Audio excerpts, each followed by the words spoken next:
Hello दोस्तों नमस्कार, मैं अविनाश कुमार आपके लिए एक नए अप टू डेट लेकर आ चुके हैं। तो उत्तर प्रदेश द्वारा पेट एग्ज़ाम की शेड्यूल निकाल दी गई है और इसका ऑनलाइन एप्लीकेशन भी स्टार्ट हो चुका है। तो अगर यूपी के गवर्नमेंट जॉब में जाना चाहते हैं, तो सबसे पहले वहाँ एक पेट एग्ज़ाम होता है, जो प्रिलिमिनरी एलिजिबिलिटी टेस्ट जो जिसको पेट एग्ज़ाम के नाम से जाना जाता है, वो आपको देना अनिवार्य होता है। अभी उत्तर प्रदेश की किसी भी वैकेंसी जैसे शुगर केन ऑफिसर, एजीटीए और बहुत सारी ऐसी वैकेंसी है जिसमें आपको बिना पेट एग्जाम दिए हुए आप उस फॉर्म को नहीं भर सकते हैं। तो चलिए समझते हैं ये पेट एग्जाम है क्या और इसके सिलेबस, एग्जाम पैटर्न और पूरी जानकारी एक ही वीडियो में। तो सबसे पहले आप देख पा रहे हैं उत्तर प्रदेश अधीनस्थ सेवा चयन आयोग के द्वारा ये ऑफिशियल नोटिफिकेशन जारी की गई है, जो कि UPSSC government dot in website पे आपको आसानी से मिल जाएगा। जहां आप देख रहे हैं प्रारंभिक अहता परीक्षा यानी प्रिलिमिनरी एलिजिबिलिटी टेस्ट, जिसको हम पेट एग्जाम से जानते हैं, जो कि 2026 में आयोजित होने की डेट आ गई है।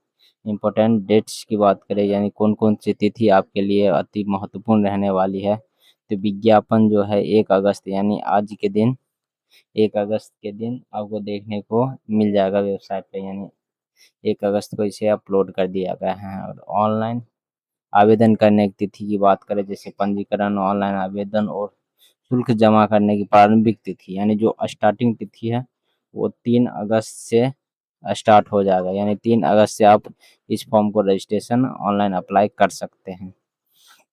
इसके अलावा इसकी अंतिम तिथि यानी लास्ट डेट की बात करें, अंतिम तिथि की बात करें तो वो 1 सितंबर 2026 रहने वाली है।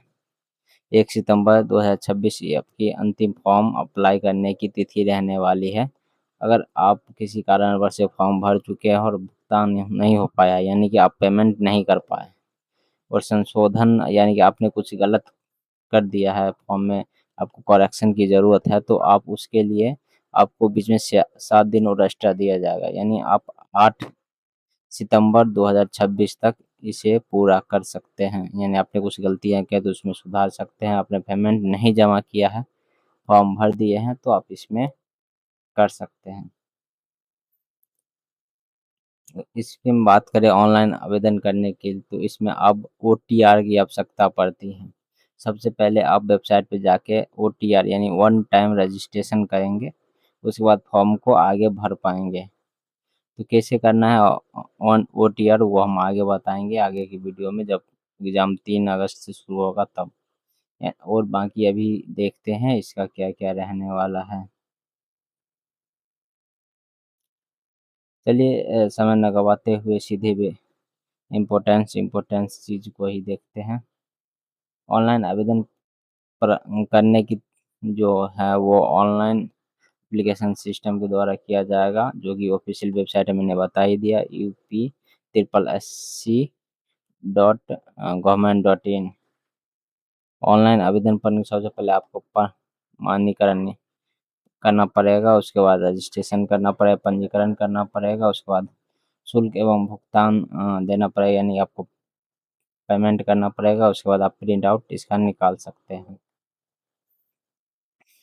ओटीआर करने के लिए आप सबसे पहले वन टाइम रजिस्ट्रेशन करने के लिए वेबसाइट पे जाइएगा, वहाँ पे ओटीआर का ऑप्शन दिख जाएगा, जहाँ पे आप पंजीकृत मोबाइल नंबर के माध्यम से आप ओटीआर को लॉगिन कर सकते हैं।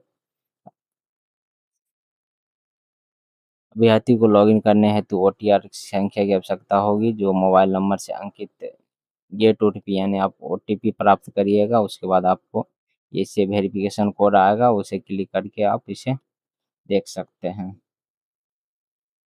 इसमें एक घोषणा डिक्लेरेशन भी दिया गया है, जिसको आप पूरा देखिए। ये ज़्यादा इम्पोर्टेंट नहीं है आज के लिए, लेकिन ये सब एक छोटा सा है। आप पूरी नोटिफिकेशन हमारे टेलीग्राम चैनल पे मिल जाएगा, आप वहाँ से देख सकते हैं। और आज का इम्पोर्टेंस बात हम करें आवेदन शुल्क की, यानी कि आपको फॉर्म भरने में कितना खर्च आने वाला है। तो जनरल कैटेगरी के लिए 185 रुपये, जिसमें आवेदन शुल्क 160 और ऑनलाइन प्रोसेसिंग शुल्क जो है वो 25 रुपये, यानी 185 रुपये रखा गया है। पिछड़ा वर्ग के लिए आपको 185 रुपये, ये भी सेम ही जनरल और ओबीसी के लिए यानी अन्य पिछड़ा वर्ग के लिए सेम ही रहने वाला है। अनुसूचित जाति के लिए 95 रुपये, अनुसूचित जनजाति के लिए 95 रुपये और दिव्यांग जितने भी हैं उनके लिए 25 रुपये। उनके लिए आवेदन शुल्क एकदम फ्री है। SC ST वालों के लिए 95 रुपये है। तो आप यहाँ से आसानी से देख सकते हैं और समझ सकते हैं।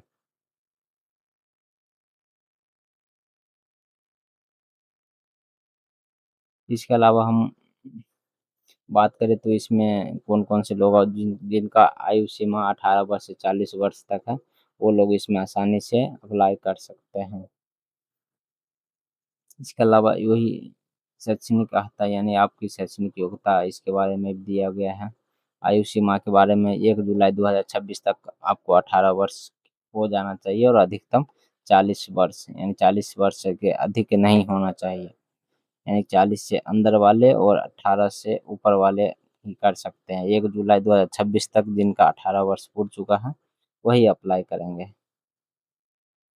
इसके अलावा हम आगे बात करें तो इसमें आरक्षण भी दिया गया है, जो कि आप यहाँ पे देख सकते हैं। जैसे स्वतंत्रता सेनानी सेनानी, अनुसूचित जाति, अनुसूचित जनजाति, पिछड़ा वर्ग, अलग-अलग कैटेगरी में सबको दिया गया है। अगर मुख्यतः मेन सिलेबस होता है इसका, प्रीलिम्स में आप अगर सिलेबस को अच्छे से समझ लीजिएगा तो आपकी आधी पढ़ाई यहीं पे हो गई, आपकी आधी एग्ज़ाम की तैयारी यहीं हो गई। तो आप इसे अच्छे से देखिए और इसी को समझिए, यहीं से आपको पूछा जाएगा। टोटल 2 घंटे का एग्ज़ाम रहने वाला है, जो कि एग्ज़ाम पैटर्न की बात कर ले तो, और टोटल मार्क्स की बात करें तो 100 अंक का ये एग्ज़ाम होने वाला है और आपका 100% भी रहने वाला है, यानी 1 मार्क का 1 क्वेश्चन आपको रहने वाला है। जिसमें सबसे महत्वपूर्ण भूमिका आपको इंडियन हिस्ट्री निभाता है, जो कि टोटल 5 अंक का रहने वाला है।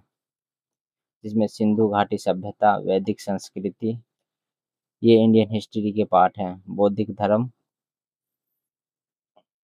धर्म गौतम बुद्ध और जीवनी एवं शिक्षाएँ, जैन धर्म महावीर के बारे में आपको, मौर्य वंश में सम्राट अशोक के बारे में पढ़ना पड़ेगा, गुप्त वंश में समुद्रगुप्त, चंद्रगुप्त द्वितीय के बारे में, हर्षवर्धन, राजपूत काल, सल्तनत काल, मुगल साम्राज्य, मराठा, ब्रिटिश राज्य एवं प्रथम स्वतंत्रता संग्रामी के बारे में आपको जानना पड़ेगा। इसके अलावा सामाजिक आर्थिक प्रभाव जो ब्रिटिश काल में हुआ था उसके बारे में पढ़ना पड़ेगा। उसके अलावा हम इंडियन नेशनल मूवमेंट की बात कर ले, हिस्ट्री का ही पार्ट है, तो इसमें इसके भी 5 नंबर के क्वेश्चन आने वाले हैं, जो कि स्वाधीनता आंदोलन के प्रारंभ से लेके स्वदेशी एवं सवर्णीय अवज्ञा आंदोलन, महात्मा गांधी एवं अन्य नेता के बारे में आपको जानना पड़ेगा। इसके अलावा क्रांतिकारी उग्र राष्ट्रवादी उदय के बारे में जानना पड़ेगा। विधायी संशोधन में ब्रिटिश इंडिया एक्ट 1995 के बारे में आपको जानना पड़ेगा। भारत छोड़ो आंदोलन, आज़ाद हिंद फौज और नेताजी सुभाष चंद्र बोस के बारे में आपको समझना पड़ेगा। इसके अलावा ज्योग्राफी की बात कर ले, ज्योग्राफी में भी आपको 5 नंबर का क्वेश्चन देखने को मिलेगा। जैसे भारत एवं विश्व का भूगोल इसमें पूछा जाता है, जिसमें नदी और नदियों की घाटी, भूजल संसाधन, पर्वत पहाड़ और हिमनद, मरुस्थल और शुष्क क्षेत्र, वन एवं खनिज संसाधन, यही सब पूछने वाला है। और इसके अलावा भारत एवं विश्व की राजनीतिक भूगोल, जलवायु, मौसम, टाइम जोन, जनसांख्यिकी परिवर्तन एवं प्रवास। इसके अलावा इंडियन इकोनॉमिक्स की बात करें तो ये भी 5 अंक का ही रहने वाला है, तो जिसमें 1947 से 1991 भारत की अर्थव्यवस्था के बारे में जानना पड़ेगा आपको।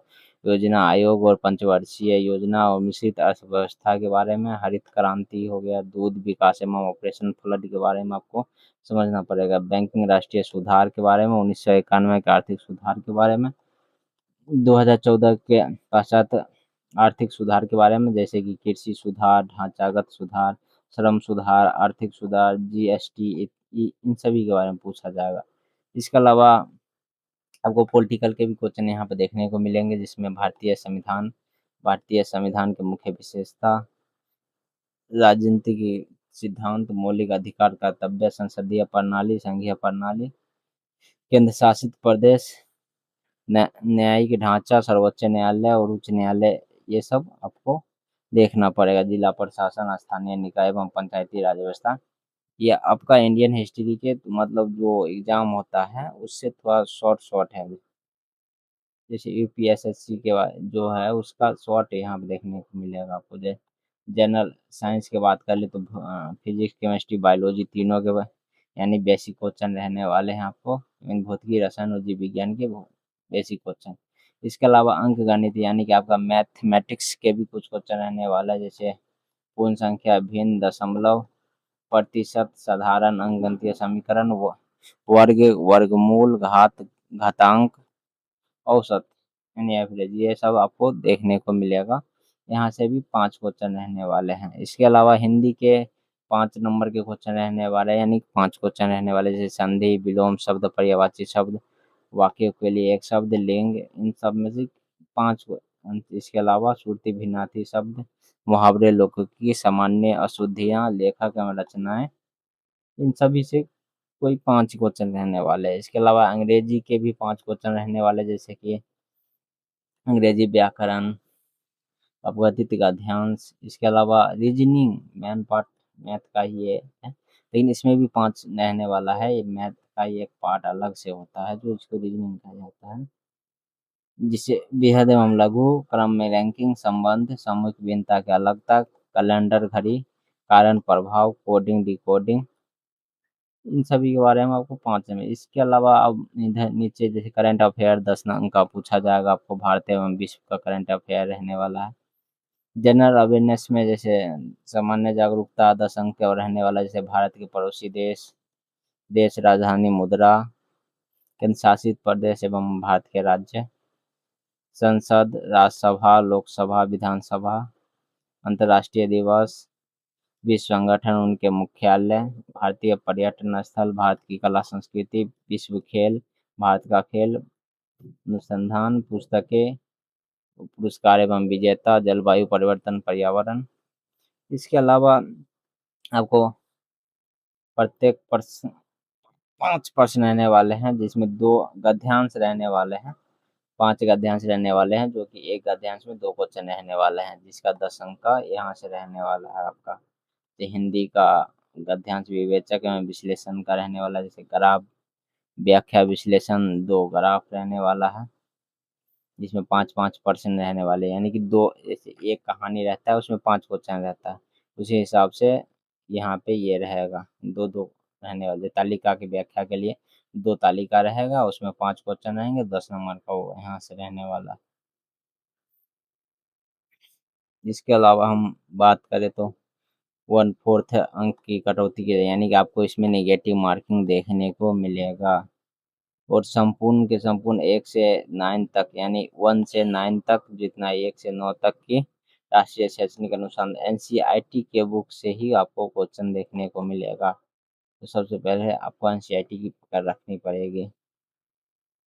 इसके अलावा स्कोर की अवधि, वैधता अवधि की उत्तर प्रदेश शासन क्रमिक अनुभाग 3 के अनुसार इसको दिया गया है, जिसमें ये पेट का जो है स्कोर आपके परीक्षा पानीगत किए जाने के बाद वेबसाइट पर अपलोड किए जाएंगे, जो कि 3 वर्ष तक प्रभावित रहेगा। यानी आपने इस साल एग्जाम दिया और आप अंक से संतुष्ट है तो आपको ये अंक प्रीलिम्स की एग्जाम उत्तर प्रदेश के लिए 3 वर्षों तक लागू किया जाएगा। यानी कि आप 2026 में दे रहे हैं तो 2027, 28, 29 यानी 2029 तक आपको ये लागू किया जाएगा। 2029 तक आप कोई भी एग्जाम यहाँ पे फॉर्म भर सकते हैं उत्तर प्रदेश में, जितने भी जैसे जिसमें पेट मांगा जाएगा उसके लिए आप आसानी से फॉर्म भर सकते हैं।